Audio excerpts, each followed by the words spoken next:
Com alegria na minha alma, eu vos cumprimento na paz do Senhor. Eu convido vocês a abrir a Bíblia Sagrada. Na primeira carta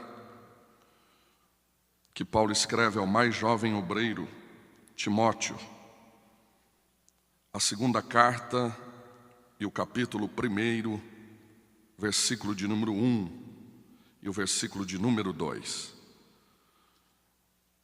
Para ministrar esse estudo nesta manhã, eu conto com a presença marcante do pastor Gessé na leitura dos textos. Então, por bondade, eu gostaria de pedir ao pastor Gessé para ler o versículo 1 e o 2.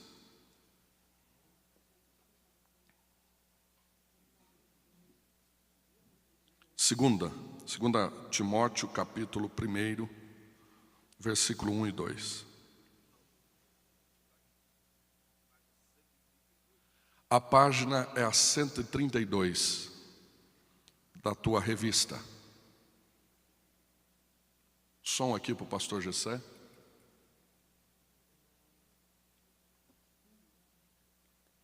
Paulo, apóstolo de Jesus Cristo, pela vontade de Deus, segundo a promessa da vida que está em Cristo Jesus. A Timóteo, meu amado filho, graça, misericórdia e paz da parte de Deus Pai e de Cristo Jesus, nosso Senhor. Amém. Podeis tomar os vossos assentos?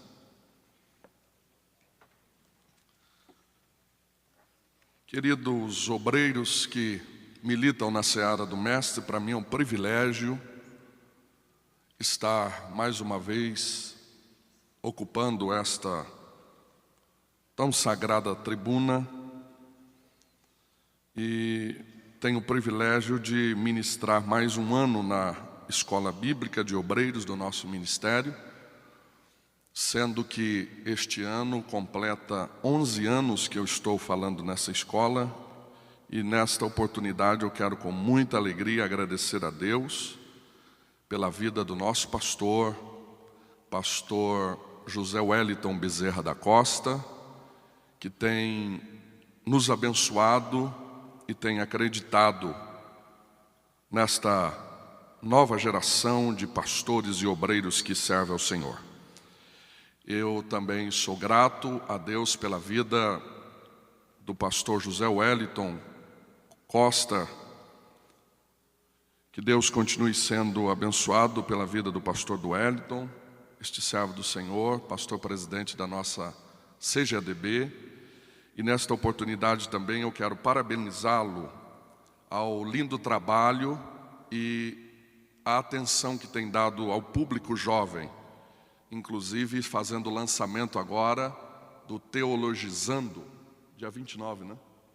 28, será um culto de gratidão a Deus por este projeto, e eu quero nesta oportunidade deixar aqui a minha palavra de gratidão a esta visão para os nossos jovens do Brasil, em parceria com a CGADB, tem feito um lindo trabalho e isso tem despertado novos obreiros para militar na seara do Mestre.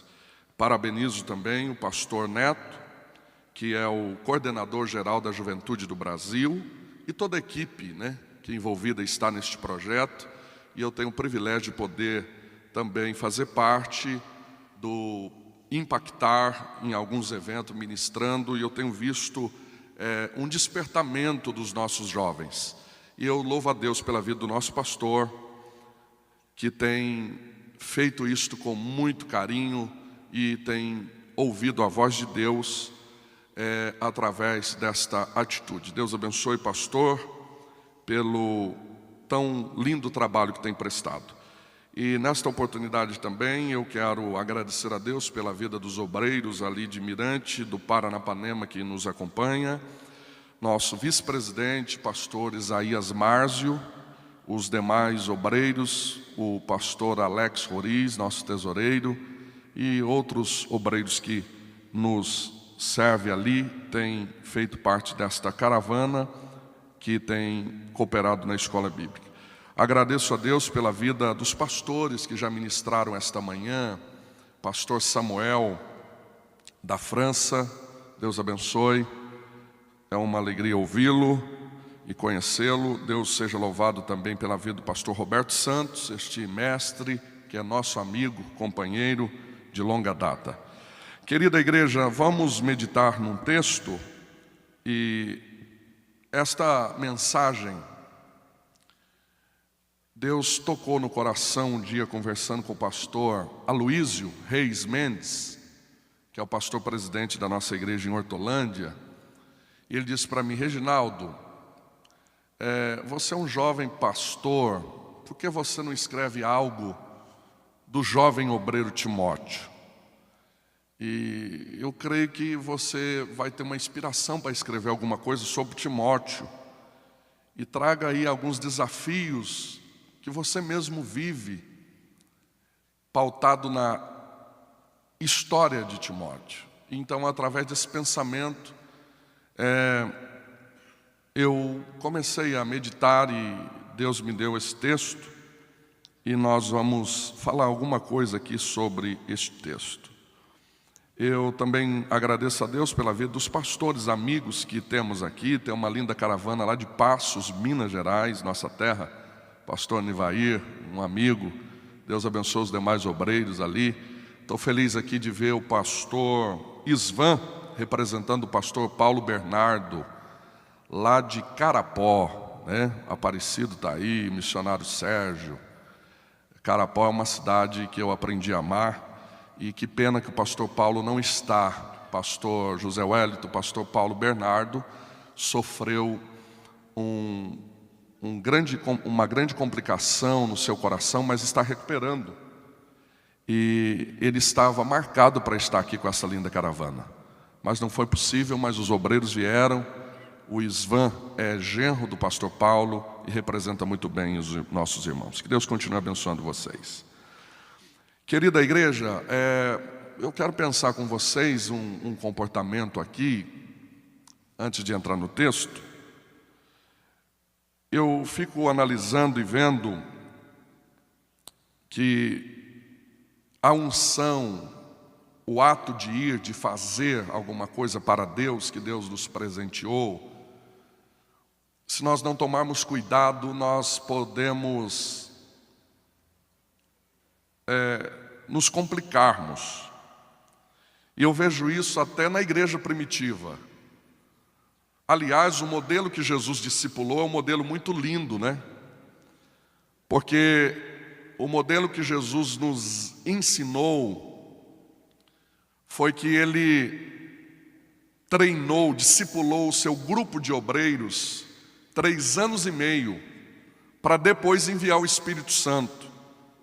Então Jesus trabalha com caráter, Jesus trabalha com seus discípulos com personalidade, para depois enviar o Espírito Santo. E nós hoje estamos fazendo, parece que é ao contrário. A pessoa vem para um culto nosso, aceita Jesus e que bom, glória a Deus. No terceiro culto fala lá, a gente diz, já recebeu o Espírito Santo. E aí a gente já quer dar um cargo. E aí é por isso que cresce sem transformação real. E isso tem nos prejudicado. E aí vem aquele espírito de abrir salão, né? Porque não foi tratado caráter, personalidade, visão da igreja, comportamento eclesiástico. E isso me preocupa. Porque até os discípulos que Jesus preparou, eles tiveram dificuldade. Jesus olha para os discípulos e diz: vocês vão ficar em Jerusalém até do alto ser revestido de... Mas depois vocês vão ter que sair de Jerusalém e ir até os confins. Quando Pedro e a sua equipe chegam em Jerusalém, eu acho que foi lá que inventaram aquele hino. A prova acabou, a luta foi embora. E agora é só vitória. Porque Pedro olha e diz: eu não saio de Jerusalém nunca. Para ter uma refeição com Jesus precisava clamar por milagre. Agora o povo está depositando a sua fazenda nos nossos pés. O negócio está bom demais. Eu não saio de Jerusalém. João falou: eu estou contigo, meu irmão. Tomé falou: não abro mão dessa benção. E ninguém queria sair de Jerusalém. Porque nós precisamos entender e gerenciar até a bênção de Deus, porque senão entramos em problemas. E agora eu estou vendo Pedro não saindo de Jerusalém, e se Pedro não sai de Jerusalém, o Evangelho não sai. E se o Evangelho não sai, não tínhamos as cartas escritas por Paulo. E não tendo a coluna doutrinária que Paulo escreve para a igreja, não teríamos o Evangelho e não iríamos estar aqui hoje participando desta escola bíblica. O segredo era sair de Jerusalém. Quem entendeu até aqui, diga amém.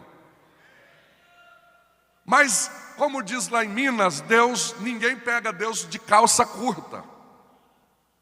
Os discípulos não quiseram sair de Jerusalém, Deus arrumou um diácono, por nome de Estevão.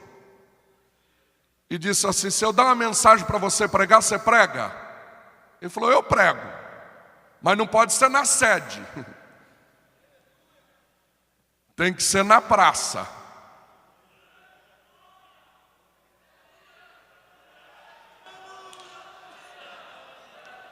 E não pode ser sobre coisas terrenas. Tem que ser sobre o céu.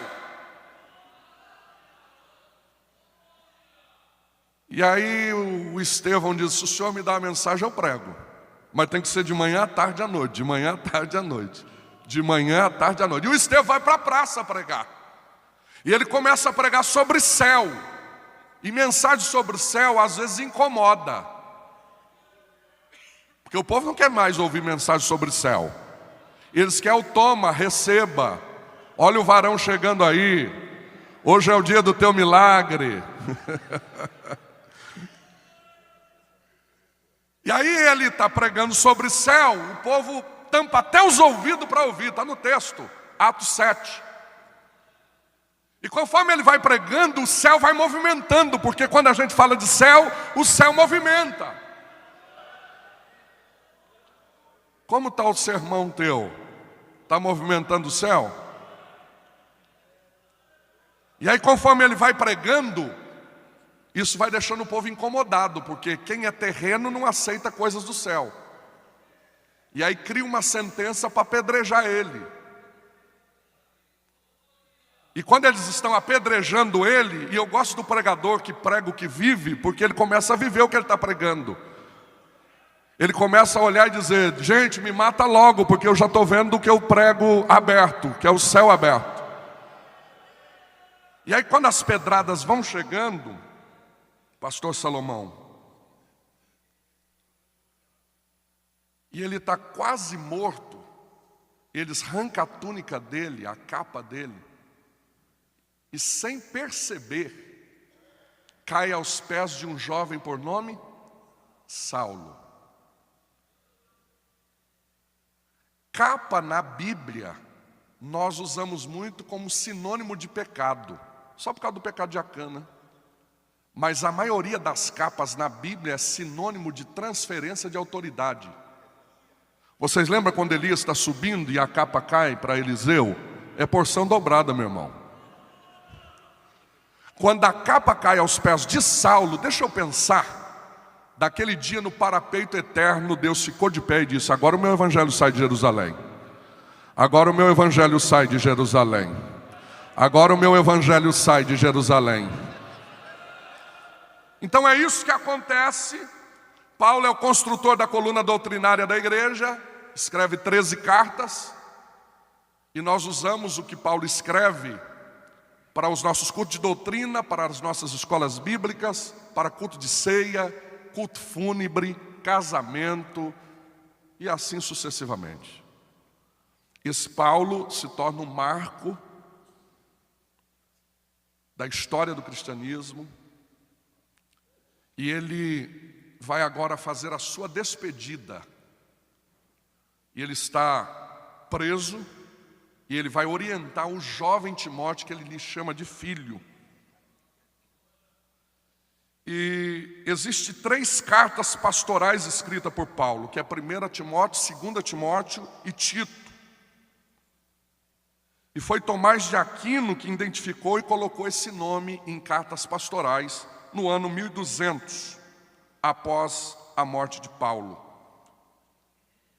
E agora ele vai orientar o jovem obreiro, e quando ele vai orientar o jovem obreiro, ele vai orientar com 3 figuras distintas, que está aí na apostila.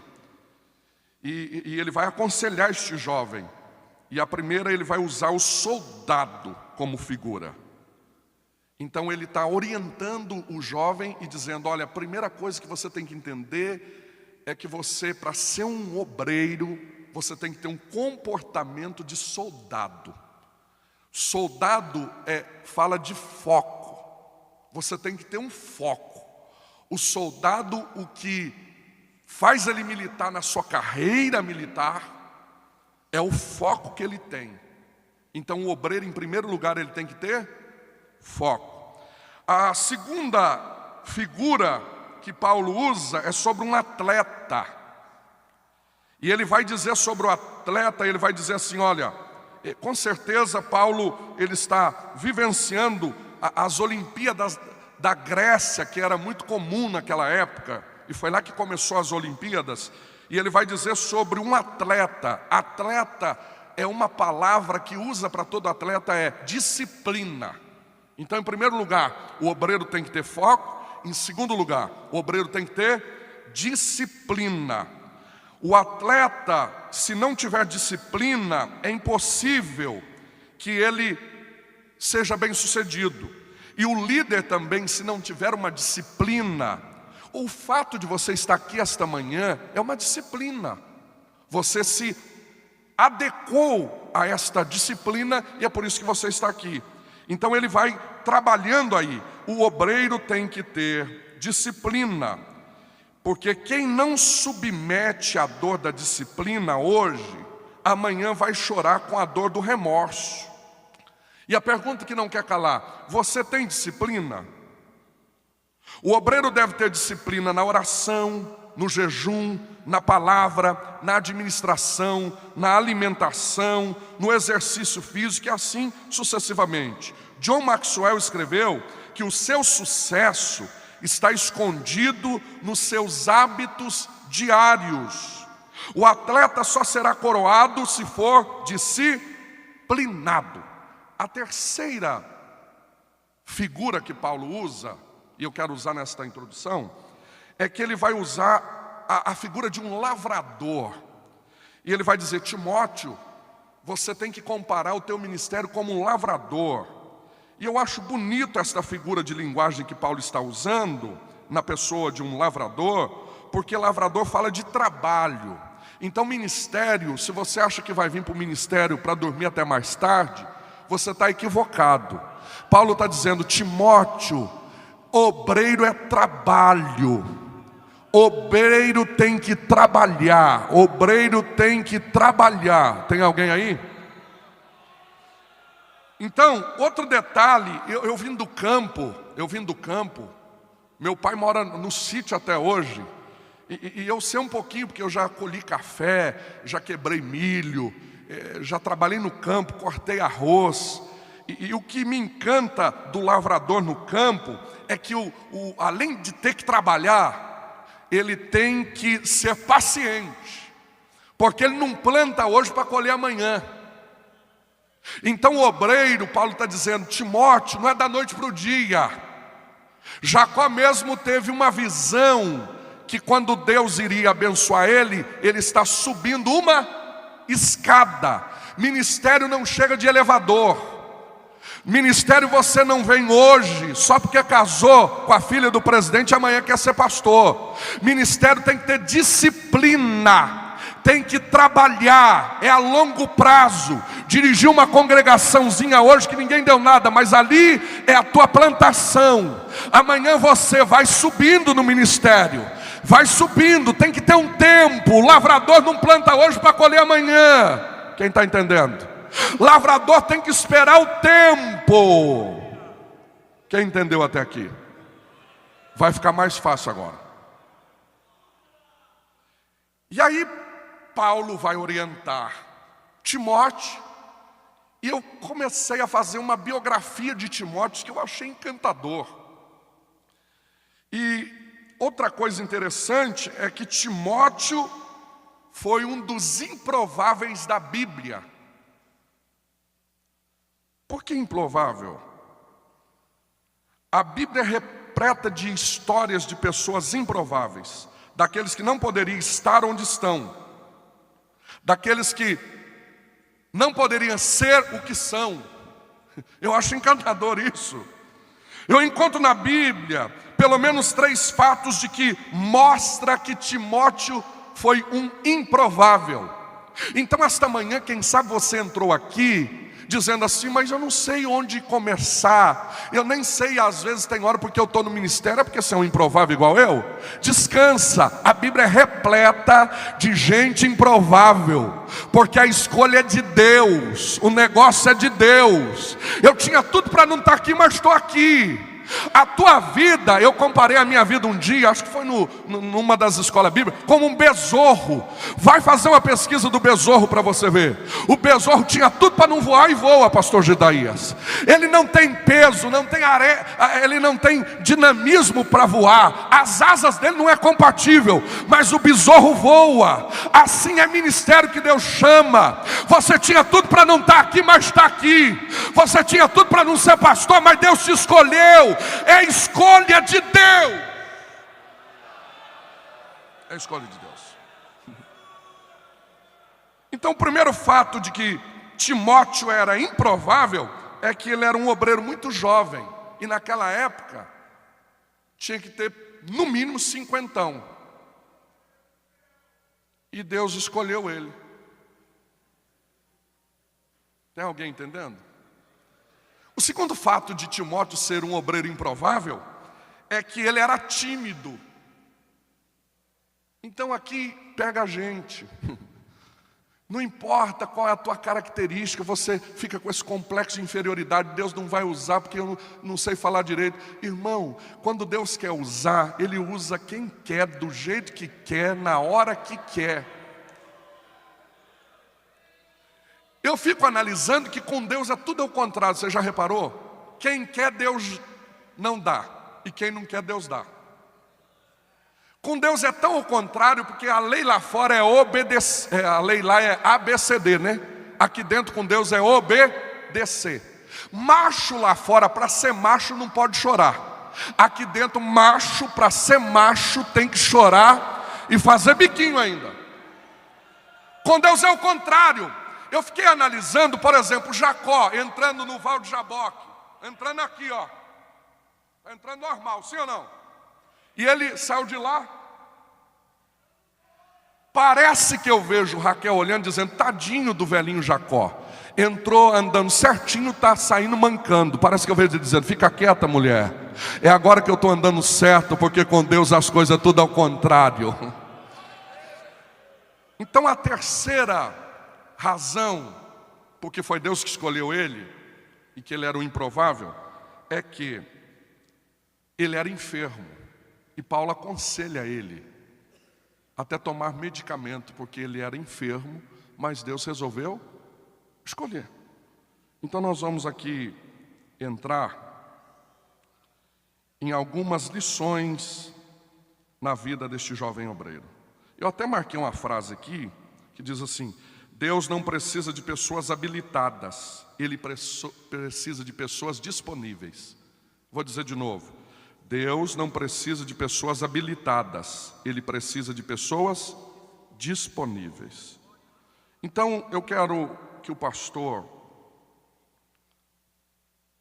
Gessé leia mais uma vez, 2 Timóteo 1:5, está lá na página 133, acompanha aí. 2 Timóteo 1:5.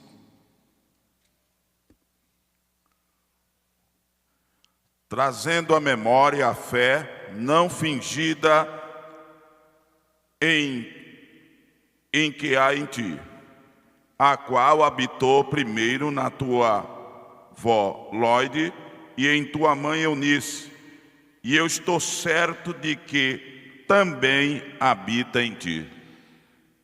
Timóteo está mostrando para Paulo, e Paulo escreve isso, ele está dizendo: Timóteo, você não está escondido atrás do verniz da religião. Você não tem uma fé fingida. Porque tem muita gente que esconde atrás do verniz da religião. A segunda coisa, Atos 16:2.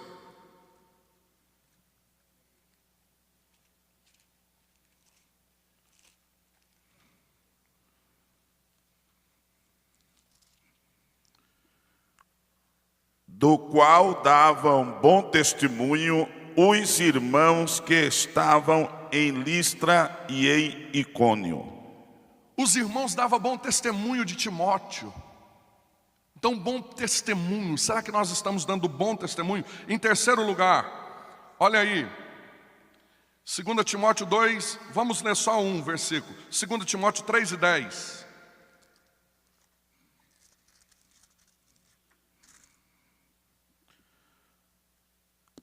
Tu, porém, tens seguido a minha doutrina, modo de viver, intenção, fé, longanimidade, caridade e paciência. Lê o 14, por favor, pastor Gessé.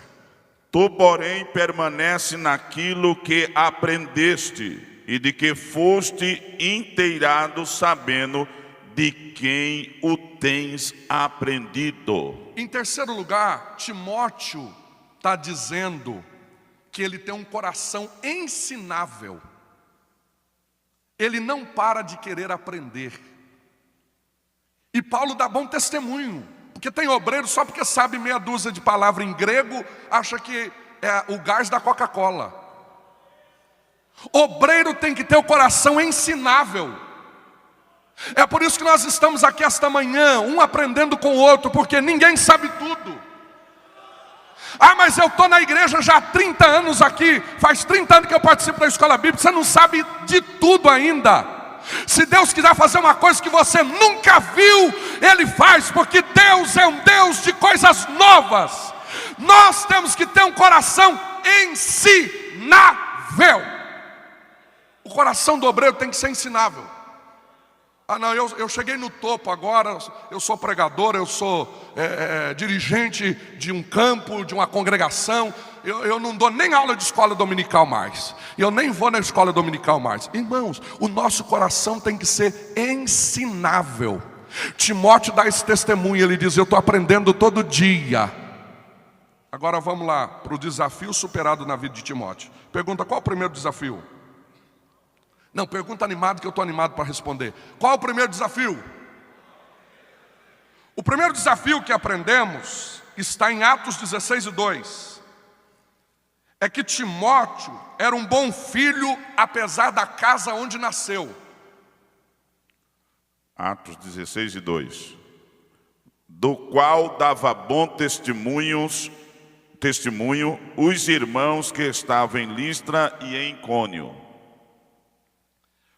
Timóteo, ele mesmo sendo nascido numa casa que seu pai não era compatível com a mesma fé dele, versículo 1, lê o 1 por favor. Verso 1. E chegou a Derbe e Listra, e eis que estava ali um certo discípulo por nome Timóteo, filho de uma judia que era crente, mas de pai grego, do qual dava bom testemunho os irmãos que estavam em Listra e em Icônio. Então, como que é que as pessoas vê o teu bom testemunho? Como que vê o meu bom testemunho? Ah, mas a casa que eu nasci não é compatível. A de Timóteo também não era. Mas ele dá bom testemunho. O que os outros estão dizendo de você? Você já reparou isso? Uma coisa é o que o puxa-saco está dizendo de você. Uma coisa é o que o interesseiro está dizendo de você. O que os outros estão dizendo de você?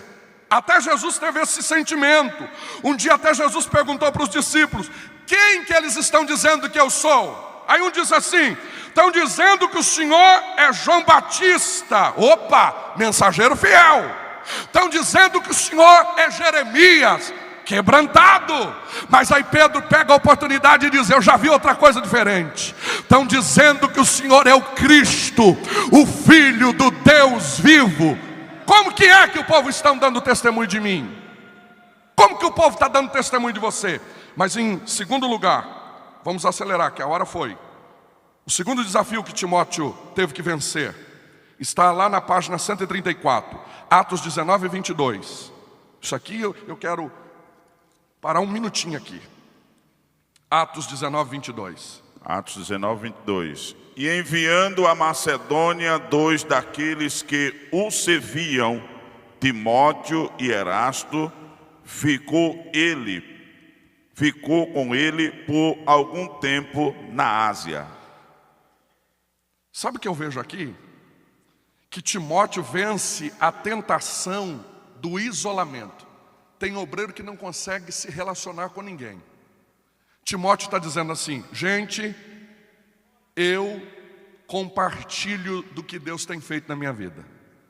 Tem obreiro que não se relaciona. Tem obreiro que não se aproxima. Tem obreiro que tem dificuldade de conviver com o companheiro. Timóteo está dando uma lição. Ele está dizendo: gente, o relacionamento no ministério há uma necessidade. Vamos ver Atos 19, 22. Já foi lido, né? Atos 20, agora o 4 e o 5. E acompanhando-os até a Ásia, Sópater de Bereias, e dos da Tessalônica, Aristarco e Segundo, e Gaio de Derbe, e Timóteo, e dos da Ásia, Tíquico e Trófimo. Estes, indo adiante, nos esperaram em Troades. Sabe o que eu entendo aqui? Que Timóteo não fica só com Silas. Tem gente que fecha um ciclo. Silas é tudo para mim. E o Gaio? E o Segundo? E o Aristarco? E o Trófimo? E o Tíquico? Não faz parte, não? Tem gente que só relaciona com Silas. Timóteo está dizendo: gente, evangelho é para compartilhar. Evangelho é para um ajudar o outro. Evangelho é para dar as mãos um para o outro e parar com esse negócio de panelinha. O meu negócio é só com Silas. Não! Abra a tua mente para relacionar com gente. Ministério é compartilhar com pessoas. Quem está entendendo a palavra? Tem pessoas que têm dificuldade de relacionar com outras pessoas. E eu descobri que a maioria delas tem medo de perder o lugar que chegaram. Irmão, o que é teu ninguém toma. Se foi Deus que te deu, descansa. Para de andar só com Silas, procura o Gaio. Para de querer só compartilhar com Silas. O ministério é do Senhor Jesus. E Ele está dizendo: compartilha de amizades. Aumenta o teu ciclo de relacionamento. Vamos para o terceiro desafio? Pergunta: qual é o terceiro desafio? Animado, qual é o terceiro desafio? É que Timóteo foi treinado e preparado para defender o seu líder. Vamos ver isso? Tem alguém aí? 17:14 de Atos. No mesmo instante, os irmãos mandaram a Paulo que fosse até ao mar, mas Silas e Timóteo ficaram ali. É o seguinte, está acontecendo uma perseguição, pastor Jaime. E aí eles dizem: agora a gente pega Paulo. Timóteo falou: nada disso. Vem aqui, Silas. Vamos colocar Paulo dentro de um barco, manda ele para o mar adentro e a gente resolve a parada. Você está pronto para defender o teu líder? Ou você só está com o teu líder quando as coisas estão tudo bem? Tem obreiro em cima do muro. Se o teu líder está indo bem, glória a Deus. Você está pronto para entrar na frente e dizer: o meu líder vai entrar no barco, eu enfrento a perseguição, eu enfrento a perseguição. Nesta manhã Deus nos trouxe aqui para curar nossa alma. Aleluia. Se você entrou aqui perseguido, maltratado, desconfiado de alguém, descansa. Deus vai colocar um Timóteo para te defender. Deus esta manhã está dizendo com alguém, eu estou arrepiado aqui para dizer isso. Deus está colocando Timóteo no teu ministério. Quem crê que Deus levanta ministério de Timóteo para te ajudar nesta manhã? Glória. A gente cumpre o papel, pode ir, apóstolo Paulo. A gente encara essa calúnia, pode ir, apóstolo Paulo. Nós precisamos do Senhor são e salvo. O Evangelho conta contigo. Aleluia.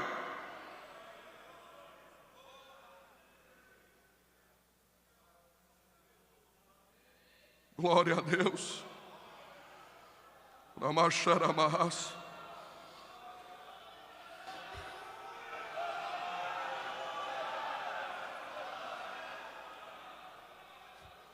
Deus coloca uma palavra na minha boca esta manhã para você que entrou aqui, que foi caluniado, que foi rejeitado, que foi traído. Deus está levantando Timóteo para te defender.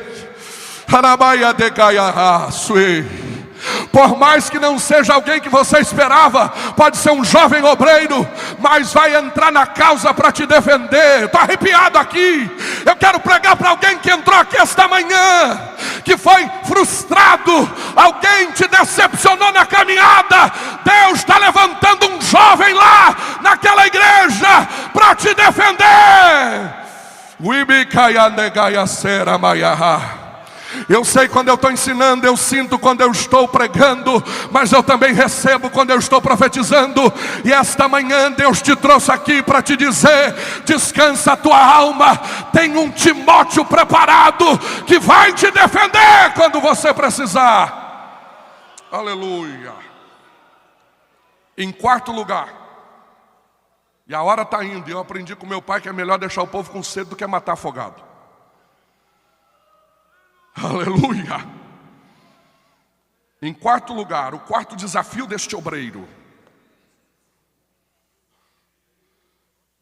é que Timóteo venceu no ministério. Timóteo cresceu no ministério. Ministério tem crescimento. Glória. Vamos acompanhar isso? Atos 19, 22.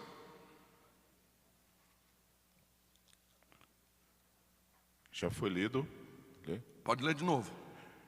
E enviando a Macedônia 2 daqueles que o serviam, Timóteo e Erasto, ficou ele por algum tempo na Ásia. Ele é chamado de auxiliar aí. Romanos 16, 21. Olha aí, vamos ver o crescimento do jovem obreiro. Romanos 16, 21. Saudando-vos, Timóteo, meu cooperador, e Lúcio, e Jasson, e Sosipatro, meus parentes. Aí, já é um cooperador da obra. 1 Coríntios 16 e 10.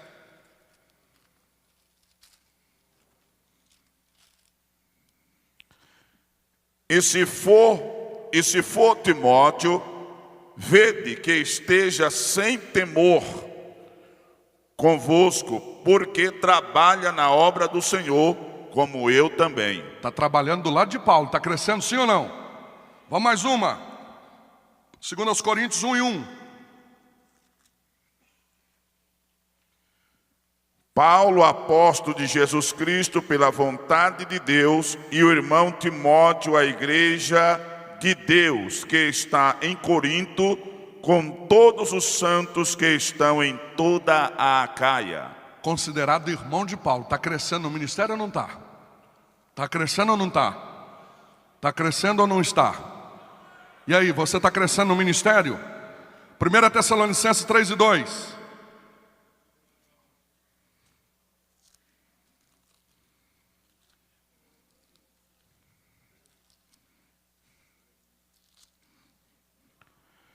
E enviamos Timóteo, nosso irmão e ministro de Deus, e nosso cooperador no Evangelho de Cristo, para vos confortar e vos exortar acerca da vossa fé. Já é ministro de Deus. Ministério é crescimento. E você não vem falar para mim não com essa humildade barata. Ah, irmãos, eu estou aqui, mas não sou pregador não. Se você não é pregador, irmão, vai fazer outra coisa. Eu tenho uma birra disso, desculpa a minha sinceridade. Vai cantar um hino, irmãos, eu vim cantar, mas... primeiro fala assim, se eu errar, os irmãos me perdoam. Eu já não perdoo. Irmão, eu estou aqui, mas eu não sou cantor. Você não é cantor, vai cuidar de carro, vai lavar banheiro, faz alguma coisa para o reino. Mas se você vai pregar, prega. Cresça. Você tem que crescer.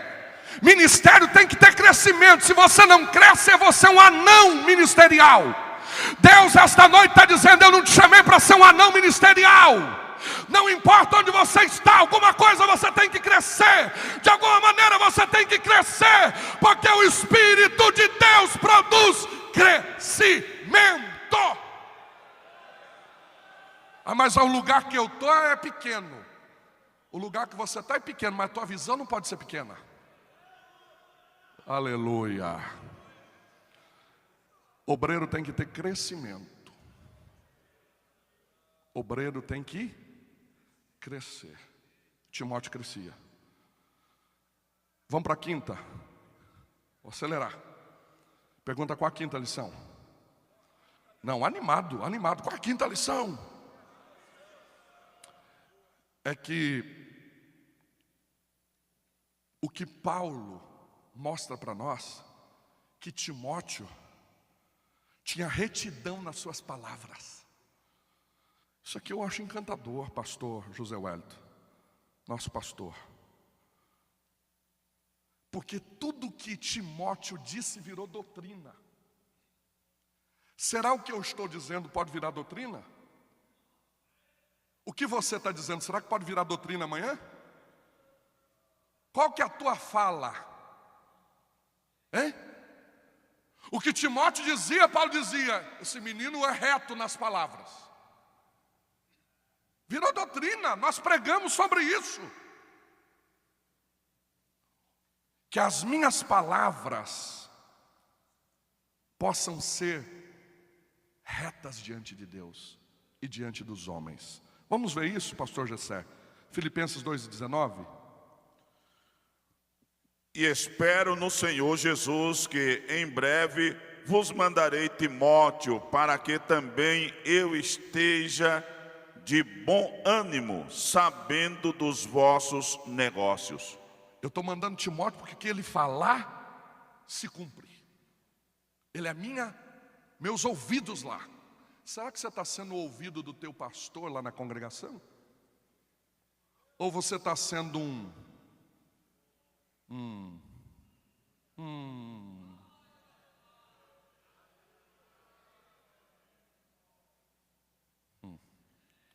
Vamos ver, 1 Tessalonicenses 3:2. E enviamos Timóteo, nosso irmão e ministro de Deus e nosso cooperador no Evangelho de Cristo, para vos confortar e vos exortar acerca da vossa fé. E aí? A tua palavra tem confortado a fé dos outros ou deixado em dúvida? E aí? Qual que é a tua fala? Vamos ler mais uma, 3:6.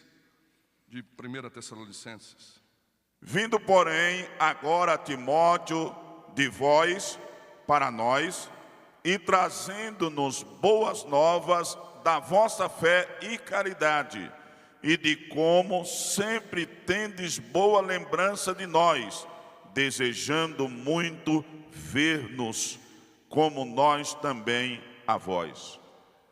O que você tem falado, o que você diz hoje, pode virar a palavra de Deus amanhã? Eu vou dizer de novo, o que você está dizendo hoje, pode virar a palavra de Deus amanhã? Se você tem esse comportamento e tem esta sinceridade, se prepara. você pode ser um Timóteo. Porque nós temos que entender. Vamos ler Jó e finalizar aqui. Jó 19:23. Quem me dera agora que as minhas palavras se escrevessem, quem me dera que se gravassem no livro. Que as minhas palavras, Jó está dizendo, possa ser escrevido na pedra. Será o que eu estou dizendo pode ser escrevido na pedra, trocando em miúdo, para nunca mais ser apagado? Ou você é daquele que diz assim, o que eu estou dizendo aqui não conta, não põe eu no meio não, hein? Não, se você falar que foi eu não estou nem aqui, hein? Que falsidade é essa? Que a minha palavra, que a tua palavra seja registrado numa pedra. E eu encerro em sexto lugar. O sexto desafio que Timóteo nos ensina a superar é o seguinte. Vamos ler em Hebreus 13:23 e eu encerro aqui. Sabei que já está solto o irmão Timóteo, com o qual, se vier depressa, vos verei. Espera aí. Nenhum relato na Bíblia nos diz que Timóteo foi preso. Não tem relato na Bíblia. Mas o texto aí está dizendo que ele já está sendo solto. Sabei que está solto o irmão Timóteo. Timóteo aprendeu que Deus permite a notícia completa a teu respeito. Quem sabe não estão te vendo você ir preso, mas vai ter que ver você sendo solto. Quem sabe não vir as noites de lágrimas, mas vai contemplar a alegria que vai vir pela manhã. Ninguém te viu sendo preso, mas vai ter que ver você sendo solto, porque a notícia de Deus a teu respeito é completa. Eu encerro aqui dizendo, Deus esta manhã te trouxe aqui para te dizer, ergue a tua cabeça. Por mais que eles estavam querendo te ver preso, Deus não vai permitir, mas Ele vai permitir você sendo solto, porque o que Deus tem na tua vida vai ser completo.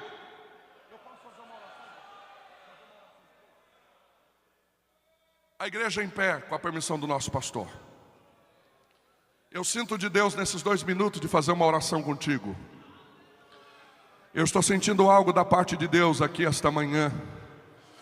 Quem sabe não viram você sendo preso, chorando, aleluia, pagando preço, mas vai ter que ver você sendo solto, aleluia, aleluia. Oh, glória a Deus. Quem que viu Timóteo sendo solto não imagina o que ele passou sendo preso. Aleluia, mas Deus está te vendo, Deus está te enxergando. Aleluia, foi Deus que te escolheu, Timóteo. Deus não vai permitir ninguém fazer pré-julgamento de você, porque você é escolha de Deus. E Deus esta manhã está dizendo, vai ser livre, vai ser livre, vai ser livre. Eu não vou permitir escrevendo que te prenderam, porque foi um momento que eu permiti de humilhação, de dor, mas vai ter que ver você sendo livre. Levanta a tua mão para receber esta palavra. Deus te trouxe aqui esta manhã para te dizer, vai ser livre. O Espírito Santo de Deus esta manhã fala aos nossos corações. A boa notícia vai vir aí, aleluia. Você está livre. Põe a mão no ombro de um companheiro aí, dê um abraço nele, ou aperta a mão e diga assim, a boa notícia vai chegar. Você está livre, você está livre.